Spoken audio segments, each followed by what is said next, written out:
Bom dia, graça e paz, que essa manhã de Páscoa seja uma manhã de bênção para você, para a sua família, para todos nós que juntos hoje celebramos com alegria a vitória do nosso Senhor Jesus sobre a morte, a sua vitória que nos garante a esperança da salvação. A ressurreição é a esperança maior da fé em Cristo.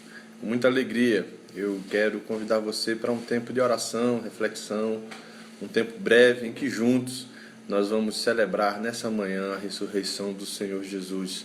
Bom dia, bom café para você. Vamos orar nesse momento, agradecendo o Senhor pela sua graça e misericórdia. Vamos orar?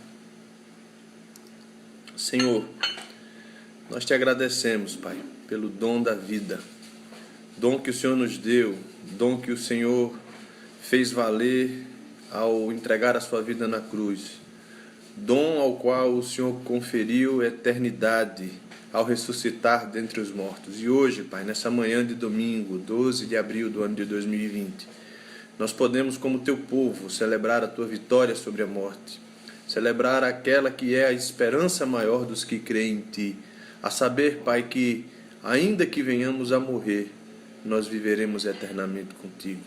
Obrigado, Jesus, pela tua vitória sobre a cruz. Obrigado pelo teu povo espalhado por sobre toda a face da terra. Povo que nessa manhã, que nesse dia, relembra, Pai, relembra que a tua promessa, anunciada pelos profetas, a tua promessa, que o Senhor mesmo disse que aconteceria, e que a tua Escritura nos traz como lembrança, e que a história marca, é real e é presente. A tua ressurreição é a nossa vitória maior.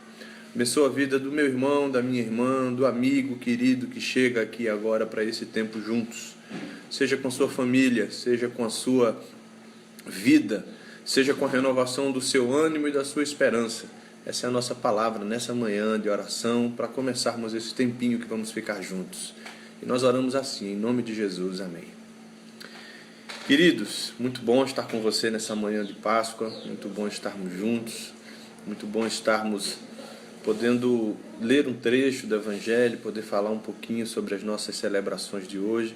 Eu quero trazer logo para você uma palavra dentro do Evangelho. Eu quero convidar você a fazer comigo uma leitura muito bem-vinda, muito apropriada para esse dia, no Evangelho segundo Lucas, capítulo de número 24. Eu quero ler com você um trecho desse evangelho que chama muito a minha atenção, sempre chamou e que merece muito destaque de todos nós. No capítulo 24 de Lucas, dos versos 1 ao 12, nós temos o relato da ressurreição segundo a visão de Lucas, do evangelista. E ele conta de como no primeiro dia da semana as mulheres foram levar incensos, aromas, para deixar o túmulo do Senhor arrumado, perfumado, e chegando lá se depararam com aquela cena do túmulo aberto, se depararam com a cena de não encontrarem o corpo do seu Senhor, de como elas ficaram preocupadas e de como lhe apareceram dois homens com roupas reluzentes, diz o texto. E eles disseram a elas que estavam com muito medo: por que vocês procuram entre os mortos o que vive? Ele não está aqui, ele ressuscitou. E disse, lembrando a elas, lembrem do que ele disse na Galileia, de como ele precisaria ser entregue na mão de pecadores, de como ele sofreria e de como ele ressuscitaria ao terceiro dia. Então elas voltam rapidamente, anunciam isso aos 11 discípulos que estavam reunidos, e eles ficaram em dúvida, pareciam incrédulos, e o texto nos diz até o verso 12 que Pedro, apenas o apóstolo Pedro, foi até o local, abaixou, olhou e viu os panos de linho e saiu dali admirados. Mas o texto que eu quero ler com você, dando essa introdução, é o texto que está a partir do verso 13 e que vai até adiante no capítulo 24. Você conhece a leitura, é o texto que narra os discípulos no caminho de Emaús, e a minha palavra vai ser em cima desse texto. Vamos ler juntos? Nesse mesmo dia, no domingo, 2 deles, dos discípulos, seguiam para um povoado chamado Emaús, distante de Jerusalém, cerca de 60 estádios, e iam comentando tudo o que havia acontecido. E enquanto comentavam e discutiam, o próprio Jesus se aproximou deles e começou a acompanhá-los na caminhada. Mas os olhos deles estavam como que fechados, de modo que não o reconheciam. Então ele lhes perguntou: do que é que vocês estão falando pelo caminho? E eles então pararam no caminho. Olha só, pararam, entristecidos, lembraram da sua tristeza. Lembraram da notícia da última sexta-feira: o Senhor estava morto, o Senhor estava sepultado. E lembraram daquela tristeza que tirou das suas mentes a esperança que existia na mensagem de Jesus de Nazaré. Pararam, tristes. E um deles, chamado Cleopas, um discípulo daqueles que estava ali, respondeu: você é o único que, visitando Jerusalém, não soube das coisas que aconteceram nesses últimos dias. E Jesus, que eles não conseguiam identificar naquele momento, seus olhos, como diz o texto, parece que estavam fechados. Disse-lhes: as que dizem respeito, eles dizem, aliás, verso 19, as que dizem respeito a Jesus, Nazareno, profeta poderoso em obras e palavras diante de Deus e do povo. E como os principais sacerdotes e autoridades o entregaram para ser condenado à morte e o crucificaram. Verso 21, nós esperávamos que fosse ele aquele que traria redenção a Israel. E além disso, já fazem 3 dias desde que tudo isso aconteceu. Também é verdade que hoje algumas mulheres do nosso meio, gente que andava com a gente naquela comitiva da esperança que seguia com Jesus, nos encheram de espanto, porque foram de madrugada lá e não acharam o corpo dele no sepulcro. E viram anjos que dizem que ele está vivo. E alguns dos que estavam conosco foram ao sepulcro e confirmaram que as mulheres haviam falado sobre o sumiço do corpo, mas não o viram. Então Jesus diz a eles, aquele que parecia um estranho para eles, um forasteiro, disse: ó nécios, descuidados, ó pessoas que não se ocupam de conhecer a verdade, vocês que são tolos e que demoram a crer aqui, no coração, não creem em tudo que os profetas disseram. Acaso o Cristo que Israel espera não tinha de sofrer essas coisas para entrar na sua glória? E começando por Moisés e por todos os profetas, o próprio Jesus explicou a eles o que contava a seu respeito nas Escrituras. E eles vão chegando no povoado de Emaús. Essa caminhada é de aproximadamente 8 a 10 quilômetros. E quando vão chegando para onde eles iam, Jesus fez como quem vai seguir caminho, como quem vai passar direto. E eles disseram insistentemente: fica, já é tarde, o dia está terminando. E ele entrou para ficar com eles. E estando com eles à mesa, Jesus pegou o pão que estava sobre a mesa, o abençoou, partiu e distribuiu. Então eles perceberam, os olhos foram abertos e o reconheceram, e rapidamente Jesus desaparece diante deles. E eles disseram uns aos outros que estavam na casa: acaso o nosso coração não estava ardendo enquanto ele falava no caminho sobre as Escrituras? E na mesma hora eles voltam, fazem a mesma viagem de volta, levantam, vão a Jerusalém e encontram os 11 que estavam reunidos. Aqueles 2 discípulos eram parte da comitiva, da multidão que acompanhava Jesus, daquela pequena multidão que sempre acompanhou Jesus. E os 11 estavam lá e eles diziam: é verdade, o Senhor ressuscitou. Aquele momento já havia aparecido a Simão. E aqueles 2 ficaram perplexos e contaram a história. E contaram, verso 35, o que havia acontecido no caminho e como o reconheceram no partir do pão. Eu quero tomar esse texto, que é um texto do domingo à noite, do dia em que o Senhor ressuscitou, passado no final do dia e início da noite. E quero conversar com você um pouquinho sobre a última grande notícia. A última grande notícia. A última grande notícia é essa: Jesus ressuscitou. Os discípulos, tanto os 11 que estavam em Jerusalém, como esses outros que estavam na região, que faziam parte daquele povo que caminhava com Jesus por onde ele ia, ainda guardavam no coração as notícias do jornal da sexta-feira. O noticiário que no final daquela tarde de sexta-feira anunciou: morreu Jesus de Nazaré. E sendo a imprensa imparcial, certamente deve ter dito: morreu aquele que disse que era o Cristo. E todos ali que puderam testemunhar viram que ele morreu como um homem comum. Essa era a notícia. Essa era a nova que se espalhava em Jerusalém e nas regiões circunvizinhas. Ele fora morto. Suas palavras, seus ditos, a promessa de que o templo sendo derrubado seria reerguido em 3 dias, a promessa de um reino que viria para resolver o problema do homem dentro das suas limitações, dentro das suas inquietações.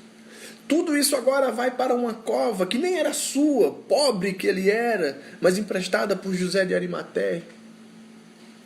Agora, parece que a notícia da sexta-feira toma conta do coração deles, não só dos noticiários, que naquela época nós sabemos, é bem verdade, era o boca a boca, era o que se dizia, no máximo uma publicação feita pelo governador, pelo tribuno da cidade. Mas o problema é que a má notícia da sexta-feira, a aparente má notícia, que na verdade já era uma notícia de redenção, porque Cristo na cruz reconciliou consigo, reconciliou a humanidade com Deus a partir de si mesmo. Essa notícia tomou o coração daqueles homens. E passou-se o dia de sábado, e eles ficaram guardando o sábado, porque eram judeus, afinal de contas. Ficaram amedrontados, assustados, entristecidos. E as notícias que lhes chegavam por quem passava na porta, por quem eles falavam, por quem eles viam, era: Cristo morreu, está sepultado, e agora o que será de nós? E vem o domingo de manhã, e nas primeiras horas do dia surge a boa nova: Cristo ressuscitou. E agora eles estão num dilema. E o dilema deles é que as más notícias tomaram o seu coração. Nós somos facilmente presos e aprisionados pelas más notícias. Nós temos a tendência de nos fecharmos no que é probabilidade, notícia, fato que nos traga à mente a possibilidade de um mal que aconteceu, que está para acontecer, o que está acontecendo. Eu, inclusive, muito respeito aos que produzem, aos que fazem tal tipo de telejornalismo, e muito respeito aos que assistem, mas eu não assisto os programas de plantões policiais, eu não assisto. Não porque eu ignore o fato de que a violência existe, de que as coisas erradas estão aí acontecendo, é porque tudo aquilo é um espetáculo da tragédia humana. Eu não alimento meu coração com aquilo. Mas aqueles discípulos alimentaram o coração. Olha o que o texto vai dizer. Seus olhos estavam fechados. Nossos olhos às vezes se fecham para a boa notícia que está diante de nós. Seu coração estava preso à última notícia. Sua esperança estava fadada ao auto-engano deles. Quando eles dizem ao próprio Cristo que eles não reconheceram no caminho o seguinte: esperávamos que ele fosse o que traria redenção a Jerusalém. Acreditávamos que ele era aquele que iria trazer redenção a Jerusalém. Onde está a esperança daqueles homens? Onde estava? Onde está a nossa esperança quando nós simplesmente às vezes acreditamos que Cristo está demorando a vir e a chegar? A notícia do domingo era: ele ressuscitou. Ele está vivo. As mulheres o viram. Simão já o havia visto, segundo o relato de Lucas. Aqueles outros discípulos, porém, ainda não, até aquele momento em que tiveram a oportunidade de estar com Jesus durante a caminhada e ainda mais de vê-lo partir e abençoar o pão. A grande notícia para nós hoje é: Cristo vive. E porque Ele vive, nós podemos crer no amanhã, como diz a canção que nós cantamos tantas vezes. E porque Ele vive, eu não tenho temor, porque eu sei que a minha vida está nas mãos dEle.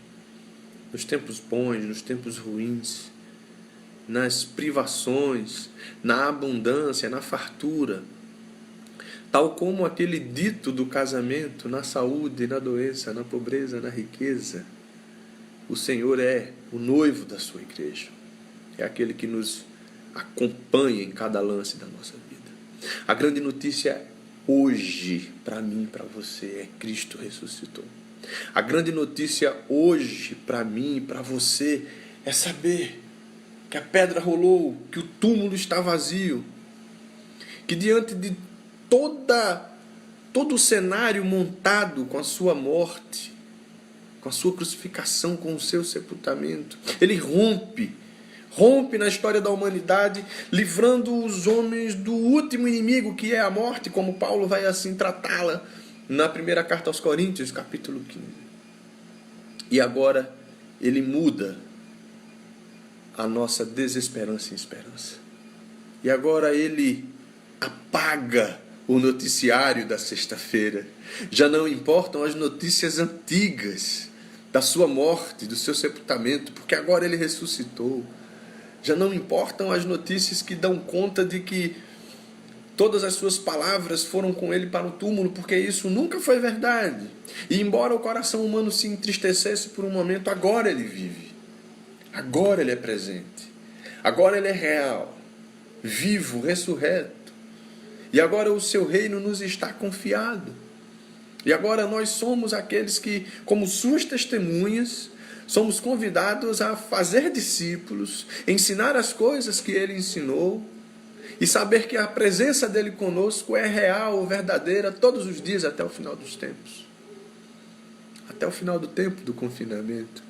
E até o tempo que o Senhor ainda nos der de vida. O Senhor está conosco, gente. E a grande notícia de hoje é: ele ressuscitou. Ele está vivo.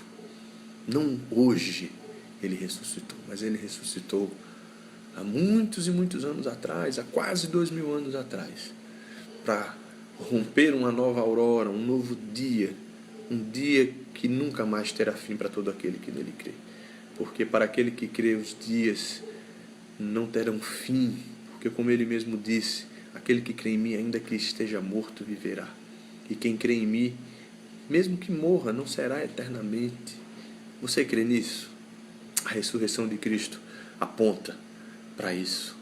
E porque ele vive, e porque nós hoje vivemos a vida que ele nos deu, nós somos desafiados a sermos cada vez mais confiantes nele, a entregarmos a nossa vida a ele, a abrirmos os nossos olhos, nos desfazendo das más notícias que nos chegam e nos apegando fielmente à sua palavra, à sua promessa e à vida que ele nos dá.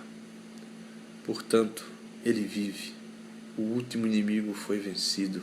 A morte já não tem poder sobre nós. E a vida que vivemos hoje, vivemos na fé em Cristo Jesus. Esse é um dia muito especial para os cristãos de todo o mundo. Esse é um dia muito especial para todos quanto creem em Jesus.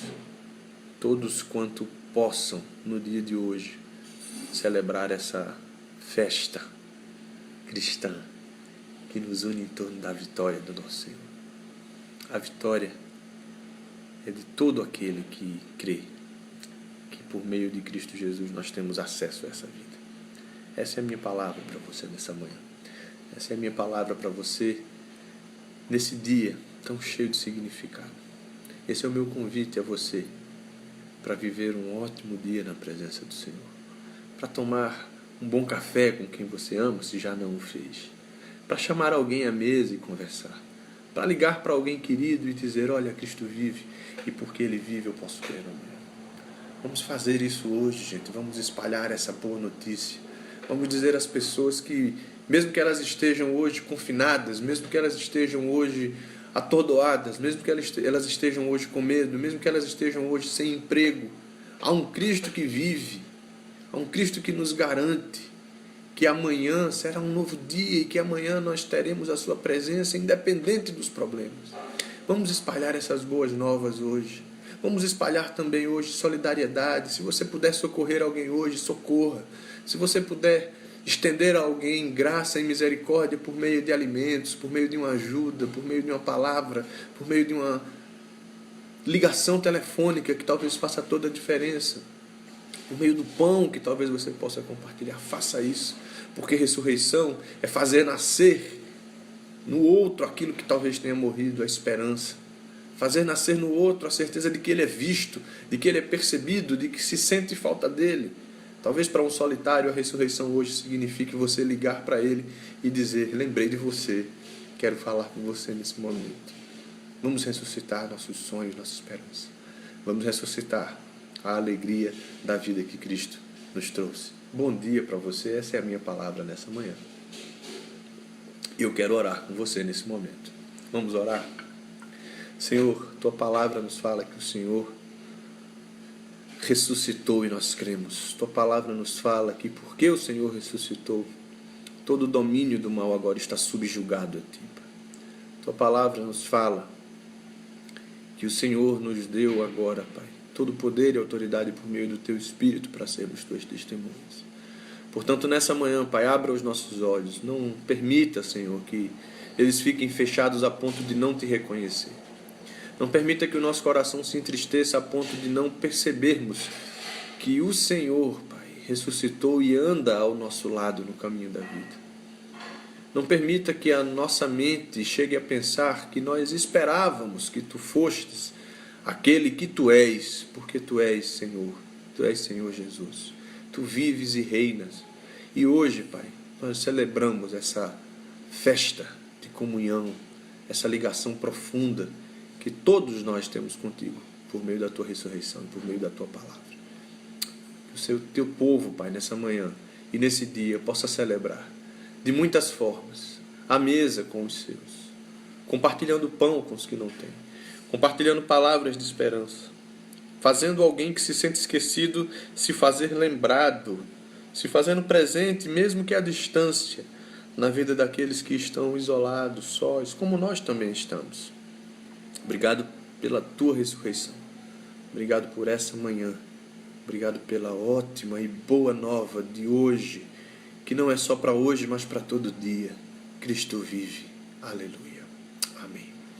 Eu quero agradecer você que está com a gente aqui nesses minutinhos, né?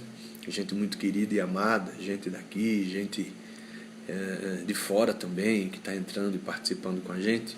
E eu quero dar uma palavrinha rápida para o pessoal aqui da PIB Caicó, da PIB Timbaúba, e estender isso também para a nossa congregação da PIB de Timbaúba, lá em Jardim de Piranhas. Hoje nós começamos a fazer um período devocional com vocês, que vai seguir indicando diariamente uma leitura bíblica e um pequeno áudio, que é a leitura de um texto devocional diário, que eu vou estar mandando para vocês diariamente, apenas nos grupos de WhatsApp da igreja. Tá? Você que é membro da igreja pode compartilhar isso com seus amigos, mandando também a referência bíblica, porque tão importante quanto ouvir a reflexão é fazer a leitura bíblica do dia. E eu vou mostrar para vocês, é um material bem simplesinho, é um livro do Miguel Shoa, ele é bispo anglicano, é um batista de formação, mas atua já e é fundador e reitor da Paróquia do Espírito Santo em Recife. E é um homem de Deus, um homem muito simples, que escreve muito bem também na área de família. E esse livro se chama Do Túmulo Vazio à Descida do Espírito. São devocionais que trazem para nós a vivência e, junto com a leitura do Evangelho nos dias, uma caminhada nesse período que se inicia hoje, que é o período da ressurreição do Senhor e o início da caminhada do seu povo na condição de discípulos. Então, diariamente a gente vai estar recebendo isso. Eu espero que você acompanhe, faça as leituras bíblicas, possa tirar proveito desse tempo e fazer também desse tempo um tempo de reflexão profunda, né? A Igreja de Cristo está agora caminhando e ela se tornará uma igreja, uma testemunha fiel. Ela receberá o Espírito do Senhor, segundo o relato bíblico, quando esse Espírito é derramado sobre eles no Pentecostes. E o Pentecostes é a experiência de sermos revestidos de um poder para falarmos em nome do Senhor. Nós estamos precisando mais do que nunca, gente, desse poder do Espírito Santo, dessa ousadia, dessa autoridade que só pode vir dele, não é nossa, para podermos proclamar o Evangelho dele. Então serão dias abençoados, refletindo a leitura dessas devocionais e fazendo leituras bíblicas diárias. Claro, você também pode continuar o seu ano bíblico, a sua leitura, mas eu sugiro essas leituras daqui para frente, ok? Uma outra palavra para você, membro da PIB de Caicó, da PIB de Timbaúba dos Batistas e Congregação de Jardim de Piranhas. Eu estive pensando e fazendo uma reflexão ao longo desses dias a respeito da ceia do Senhor. E li vários argumentos e opiniões a respeito, conversei com a liderança de ambas as igrejas ainda hoje pela manhã, e eu tive uma mudança de posicionamento em relação a isso. Eu tinha um certo receio em realizarmos a ceia juntos. Eu acredito na ceia como uma celebração para a coletividade, é uma das ordenanças que o Senhor deu, mas eu também acredito que nós, como batistas, nós não vemos a ceia, ela não é para nós, os batistas, sacramental, ela não é santa, ela não confere sacramento aos que tomam, e ela não é sacra, ela é memorial, ela é lembrança. Eu vou dar um breve testemunho aqui para vocês. Há alguns anos atrás, acredito que quando só tínhamos Silvinha, muito pequenininha ainda, 6 anos talvez Sara fosse um bebezinho de colo, e depois mais uma ou duas vezes com elas ainda pequenas. E você sabe que a criança sempre tem a curiosidade do que é a ceia do Senhor, e eu ministrei para as minhas filhas junto com a Andréa em casa, de uma maneira didática para elas, lendo os textos bíblicos explicando o que era a ceia, fazendo daquele momento um momento de ensinamento, repetindo aquilo que o próprio Deuteronômio 6 vai dizer: ensina teus filhos, vá com eles no caminho, mostre para eles. Então, ela não é sacramental, ela é memorial. Ela é um momento, sim, de unidade da igreja, ela é para ser tomada junto com a igreja. Mas nós estamos lidando com uma exceção, né? Como pastor, eu posso dizer a você, nenhum pastor foi preparado para passar por esse momento. E num momento anterior, há alguns dias atrás, com alguns irmãos da liderança reunidos, eu disse: nós não vamos celebrar a ceia com os irmãos enquanto estivermos afastados. Nós vamos nos guardar para fazer isso quando voltarmos, até porque será um período de pausa e de entendermos assim o valor da ceia e valorizarmos esse momento de retorno. Mas eu revi minhas posições, li bastante e orei muito. E estou muito tranquilo para convidar você hoje para nós tomarmos a ceia do Senhor juntos. Claro, cada um na sua casa. Então o convite é: nós vamos fazer a nossa transmissão do culto ao vivo hoje um pouquinho mais cedo para o horário daqui de Caicó. Então o nosso culto normalmente é às 7, mas hoje vai ser às 6h30, tá bom? Então o nosso culto de hoje, a transmissão ao vivo do culto, vai ser às 6h30. E aí eu já tinha convidado, mas eu quero reforçar esse convite para você. Ponha a mesa do jantar, normalmente, se você tem o hábito de jantar nesse horário, é claro. Prepare o jantar, chame a família para a mesa, coloque a televisão, ou o celular, ou o tablet ali pertinho. Me permita estar na mesa com você, junto com os irmãos que vão estar transmitindo o culto direto da igreja. Nos permita irmos até a sua mesa, irmos até a sua sala de jantar, ou até a sua cozinha. Mas separe na sua mesa os elementos da ceia do Senhor. Separe algo que simbolize o pão, algo que simbolize o vinho ou o suco de uva. Deixe aquilo pronto e reservado. Faça isso com carinho. Chame a família toda para a mesa. Aproveite esse momento para ensinar os seus filhos o valor da mesa. Nós vamos viver uma experiência parecida com aquela do livro de Atos, quando de casa em casa partiam pão, comiam com singeleza de coração e alegria no seu coração. Vamos fazer isso, porque nós cremos que a ceia é um memorial, ela não é um sacramento. Porque nós temos a liberdade no Senhor de ministrá-la uns aos outros com simplicidade, desde que façamos isso segundo a recomendação bíblica, aqueles que de fato creem, aqueles que de fato acreditam e entendem o sacrifício de Cristo. Esse é um momento para nós fazermos isso em família. Esse é um momento para a gente fazer isso numa Páscoa que está sendo única para a gente, afastados, distanciados fisicamente, sem podermos estar celebrando na igreja. Eu não me lembro na minha vida qual foi o último ano que eu não passei um domingo de Páscoa na igreja, seja de manhã ou à noite, ou de manhã e à noite. Mas hoje é assim que vai ser. Então eu quero convidar você, prepare uma pequena ceia, prepare os elementos que simbolizam a ceia do Senhor, deixe na mesa, chame a família, participe com eles, faça isso, vamos celebrar juntos. Nos dê a alegria de entrarmos na sua mesa, na sua cozinha hoje, às 6h30 da noite. 6h30 nós começamos a transmissão ao vivo, vamos fazê-la diretamente da igreja, como temos feito aos domingos, nos últimos dias, mas vamos ter um momento especial para tomarmos juntos a ceia do Senhor. Nós daqui da igreja, você aí da sua casa. Então prepare isso. Se você quiser registrar esse momento, faça uma foto com a família toda à mesa, com a ceia pronta. Manda essa foto para a gente aqui na igreja, que a gente quer fazer um grande álbum de celebração. Vai ser uma oportunidade de a gente compartilhar esse momento uns com os outros. Não próximos, não olhando uns nos olhos dos outros diretamente, mas de saber que estamos juntos como povo de Deus. Eu quero fazer essa convocação. Eu conversei com a liderança da igreja, eu revi meu posicionamento. Eu não tenho nenhum constrangimento em estar falando isso com vocês. Eu não vejo nenhum problema em nós celebrarmos esse momento juntos. Um momento que estamos precisando tanto valorizar aquilo que tem tanto valor para nós, que é a comunhão. Nós vamos tê-la em nossas casas, aguardando o momento em que, de novo e futuramente, se Deus assim permitir, vamos fazer isso novamente em congregação. Que Deus te abençoe, te dê uma ótima manhã de domingo de Páscoa. Faça esse exercício hoje. Fale da ressurreição para alguém. Ou diretamente, ligando e dizendo, Cristo vive.